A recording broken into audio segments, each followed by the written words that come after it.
Bwrdd a croeso i'r cynhadledd Heddwch ac Iechyd, a croeso i'r DEML Heddwch ac Iechyd. Welcome to today's Peace and Health Conference, and welcome to Wales's National Temple of Peace and Health.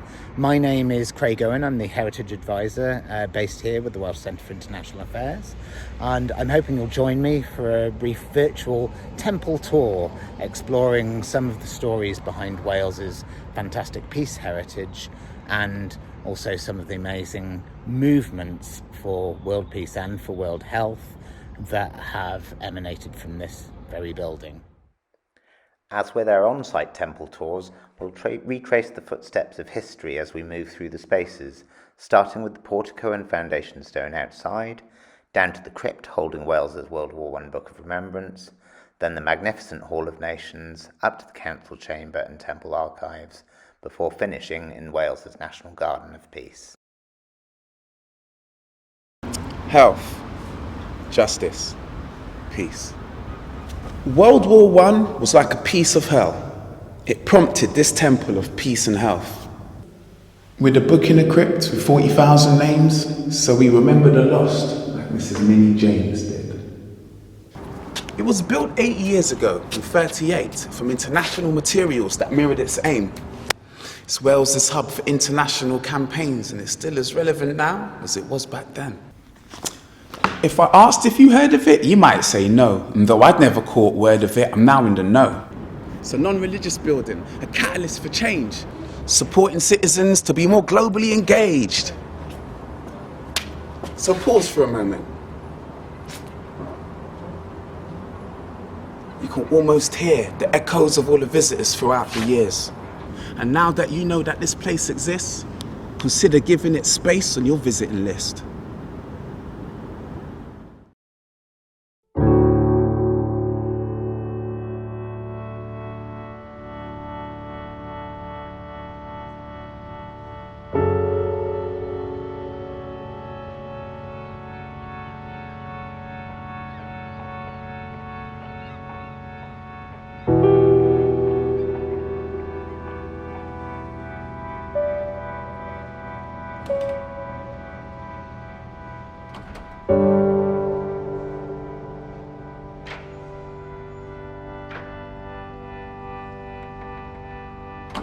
It's a wonderful building. It looks amazing from the outside. You walk in and you see this beautiful marble hall. Most people that come in here, when they walk in, they're like, wow, this is incredible. One of the joys of the role is to go downstairs into the crypt. It holds the Book of Remembrance. My job is to go downstairs in the mornings, go into the crypt and open and turn the pages of the book.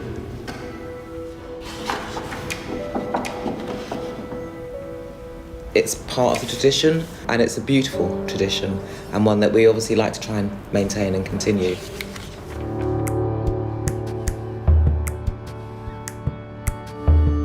This is a completely unique building. This is one of a kind, this building. It's the only one in the world. The building was supposed to do something. It was supposed to be a building which describes it as a beacon or as a shrine, a place to which people would march and dedicate themselves to the causes of peace, justice and health. I love the ambition behind it. I love the kind of utopian idea that a building can represent that and it can make a difference in people's lives. Everything in the building has a symbolism to it. The different reliefs representing peace, justice and health. All of the materials mean something. They're not just grand materials there for the sake of it, but it's there with an idea and with a purpose. It's kind of built that way from the ground up. Opened in November 1938 by Minnie James and Merthyr Tydfil, pictured here with founder Lord Davis and architect Percy Thomas, the Temple of Peace was the brainchild of David Davis of Llandinum in Powys, grandson of Victorian industrialist and a wealthy family of philanthropists. David served as a soldier in the trenches of World War I and his sisters as nurses, and they returned so horrified by their experience of war that they threw themselves into leading thinking, global education and movements for international cooperation. At the 10th anniversary of the armistice in 1928, Davis commissioned Cardiff architect Percy Thomas to turn to bricks and mortar his vision for a temple of peace and health that would both honour the fallen of World War I and become a catalyst for Welsh efforts for peace and health. Percy's work on the temple was awarded the Reba Gold Medal for Architecture in 1946. A doubly remarkable achievement when we consider that just 10 years beforehand on this spot, space was being cleared for the temple in the midst of the Great Depression and brewing conflict across Europe. So here we are at the foundation stone of the Temple of Peace, laid in April 1937 by Viscount Halifax, who was a leading politician of the time associated with efforts to bring peace to Europe among the gathering clouds of the 1930s. Although he's not well known, I suppose, in the annals of historians today, it is his signature that is on Britain's sign up to the United Nations Charter, interestingly. So the foundation stone was laid just 18 months before the actual opening of the building, so this entire edifice went up in a record time, which, when you think about how long it takes to repair a pothole these days, is quite a remarkable achievement. Many thousands turned out to witness the opening of Wales's Temple of Peace on an inclement day in November 1938. Through the great bronze doors and the entrance vestibule, around which are carvings of poppies and national symbols of the 4 UK nations, women peacemakers led the call for a new world. War-bereaved mothers represented regions of Wales and the UK and nations of the British Empire and League of Nations, and Minnie James herself, who the press called the Mother of Wales, had lost all 3 of her sons to World War I and tuberculosis.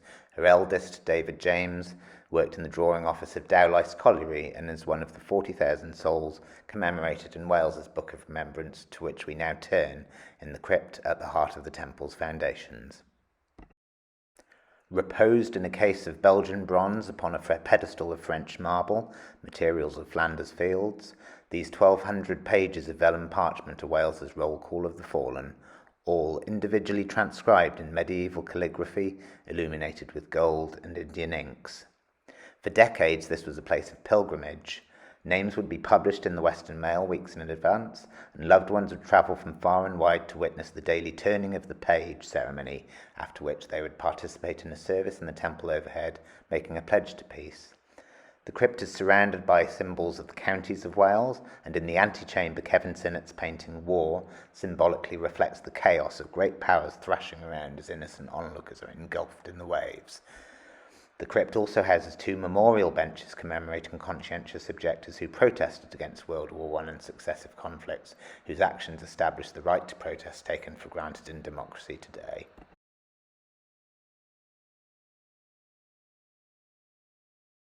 Back up the stairs and through this linen hanging commemorating peace-building efforts of the 20s, we now enter the soaring Hall of Nations, dove-grey marble and Irish black ionic columns supporting a richly coffered ceiling aspiring to the heavens, aiming to inspire human endeavour and cooperation here on earth.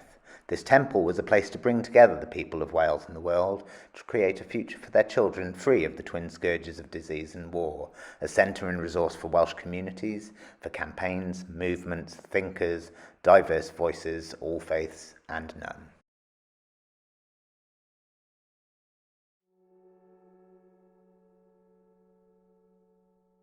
It's a bit more peaceful today than it was then. Well, we'd never been to Cardiff before, any of the 3 or 4 of us. We realised that we were very fortunate.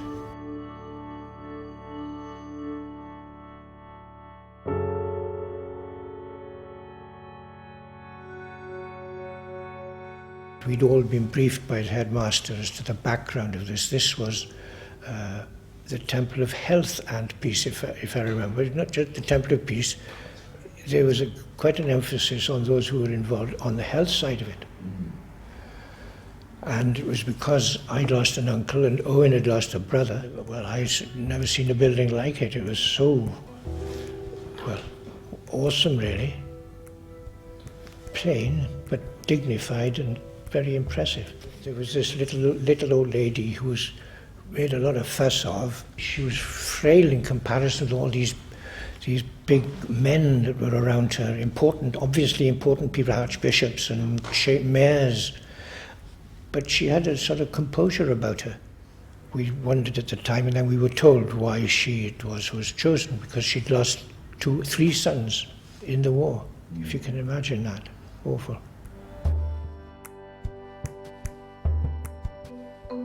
And there were a lot of ladies about, a lot wearing medals.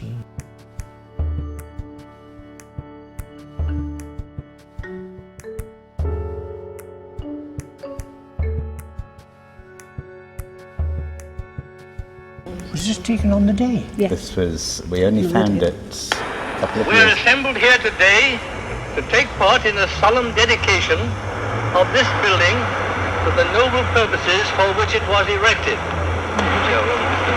Mrs. James, I have pleasure in presenting you with this key and asking you to accept it as a little token of this, what I know must be a memorable occasion to you. I should say so. Now, this is magic. In the name of the women of Wales, it is my privilege to open the building. I dedicate it to the memorial to those gallant men from all nations who gave their lives in the war that was to end war. I pray that it may come to be regarded by the people of my country, both of our generation and of those that are to follow, as a constant reminder of the debt we hold to the millions who sacrificed their all in a great cause, and as a symbol of our determination to strive for justice and peace in the future.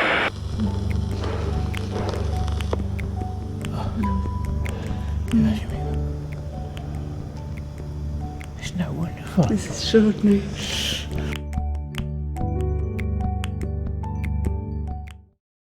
The Hall of Nations is watched over by this splendid bronze bust by eminent 1920s sculptor Sir Goscombe John of Temple founder David Davis, who was elevated to the peerage in 1932 as Lord Davis of Llandinam.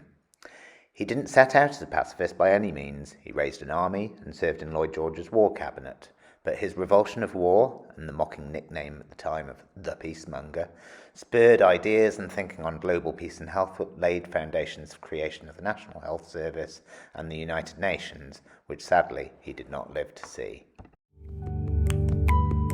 It's tinged with some regret. I mean, it was opened in 1938, and the fact that only a year later the Second World War would start, and personally for my great-grandfather, his own son would die in the course of that war, only 6 months after he himself died from natural causes. I suppose that only serves to underline the importance of this as a symbol of those ideals. I think those ideals are just as relevant today. The kind of things that my great-grandfather wanted to promote, the importance of nations working together to solve global problems, and particularly problems of conflict between countries, is of course still very, very important today. The Temple remains at the heart and at the forefront of current affairs campaigns and peace-building efforts across generations, with the work of WCIA and resident international charities supported by income generated by the Temple's use as a venue, from weddings, conferences, meetings, international visits, community events, and even filming. The Temple has been an iconic star of stage and screen in its own right, from musical events and performances to cult series such as Doctor Who and Sherlock Holmes, and even epic fantasies such as His Dark Materials, with varying levels of CGI, computer-generated imagery, adding to the Art Deco grandeur. In its 80th year, the Temple of Peace has an amazing legacy of ordinary people doing extraordinary things to build a better world, from peace building and education to humanitarian work. Each side of the temple is flanked by some large wings that are home to the offices. The intentions of the founders were that this building would not just be a memorial, but would be a working centre for efforts for peace and health, and would be the home and headquarters to organisations that would drive those efforts. The health work by the Wales National Memorial Association, whose work was to eradicate tuberculosis, and the peace wing by the Welsh League of Nations Union. And rather lovely little feature still relevant today is the League's letterbox still here. The League is probably one of the biggest organisations in Wales that you've never heard of. At its nadir in the 1930s, over 60,000 members across 1,000 active community branches Wales-wide mobilised to take action on world issues through campaigns that generated international acclaim. These hangings at the entrance to the temple celebrate achievements such as the Welsh Women's Peace Petition of 1923, the Youth Message of Peace and Goodwill, which marks its centenary in 2022, the Teachers of Wales, who created the world's first global learning curriculum, faith movements, peace pageants, carnivals, and the 1935 peace ballot in which over 1 million Welsh people voted. Sometimes characterised as Britain's first referendum, the vote was on the arms race consuming European nations that ultimately led to World War II.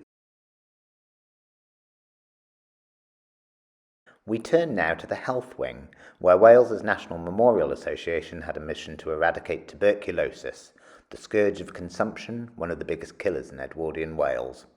From their founding in 1912, their pioneering public health education campaigns, scientific research in laboratories with construction of sanatoria and hospitals that would later become the foundations of Wales's NHS, positioned Wales as a world-leading influence on global health through the interwar era. In the post-war climate, the WNMA was absorbed and became the transitional authority charged with the challenge of creating Wales's National Health Service. After 1948, the temple was headquarters of the Wales Hospitals Board, the South Glamorgan Health Authority, and ultimately Public Health Wales. Evolution of the temple's peace and health organisations is charted on this timeline and reception. The League was succeeded by the United Nations Association from 1946 and WCIA from 1973. As we head upstairs towards the council chamber, this timeline of peacemakers charts the evolution of Wales's peace movements and community groups using 7 colours of the 1960s peace flag, through which stories can be followed through the century or decade by decade. We now enter the council chamber, a magnificent library of books and materials accumulated over 100 years of work on world peace and health, a place of welcome to thinkers and changemakers, from Desmond Tutu to international politicians. These cabinets house collections from Victorian times to contemporary work, with cameo displays spotlighting some of the jewels among the temple's archives. Remarkable hidden histories are here in plain sight, just waiting for their stories to be uncovered. In 2014, the binding was rediscovered of a Welsh Women's Peace Appeal to America from 1923, with 390,296 signatories calling from the women of Wales to the women of America for their support for the United States to lead a newly formed League of Nations. Many of these interwar movements ultimately saw fruition in the aftermath of World War II, with creation of the United Nations and its many agencies, some of which were modelled directly on proposals developed here in Wales. Another recently discovered history is that of the drafting by Welsh educationalists during World War II of a constitution for a post-war international education organisation, which we now know today as UNESCO. Among the resources of the United Nations Association Wales, at the interface between global peace and global health, the temple also hosted bodies such as UNICEF, and most prominently was also headquarters to the Freedom from Hunger campaign between 1962 and the 1990s, which led public opinion and mobilisation around causes of world hunger and famine, laying the ground for the field of international development as we know it today. The temple was its global headquarters, and Wales led pioneering water and sanitation and agricultural projects, in particular across India, with a remarkably community-rooted approach. Dolen Cymru, the Wales-Lesotho link, grew out of UNICEF health education projects in the early 1980s. Global health work continues today through the Wales Africa Health Links network, facilitating cooperation between hospitals, health institutions and communities.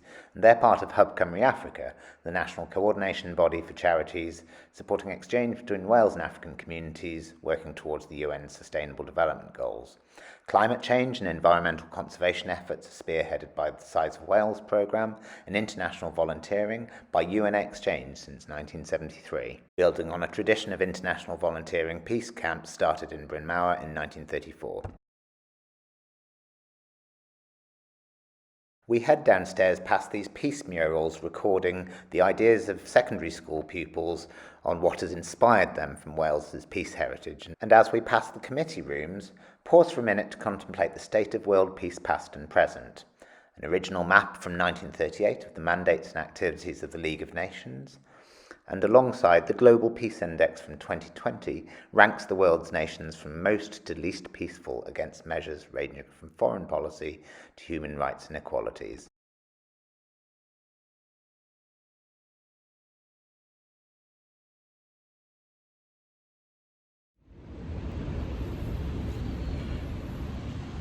No visit to Wales or to Wales's National Temple of Peace would be complete without coming to visit the beautiful National Garden of Peace, which is in the grounds just behind the temple. It was always intended by the founders that there would be a peace garden that would house the memorials to different movements that had led Wales's peace and health efforts. And there are now over 50 memorials gathered in this garden today. It was actually opened in 1988 for the 50th anniversary of the Temple of Peace through an international volunteers work camp. So young people came from all over the world to help create this beautiful space.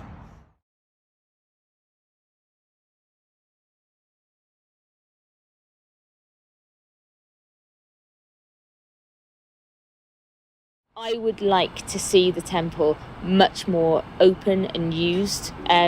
It's quite exciting for us, I think, because Cardiff University have bought the building. It will, as with their other buildings, it will become publicly accessible again, and that people will come and see the history and be inspired by it, and that it continues to be a source of inspiration for generations to come.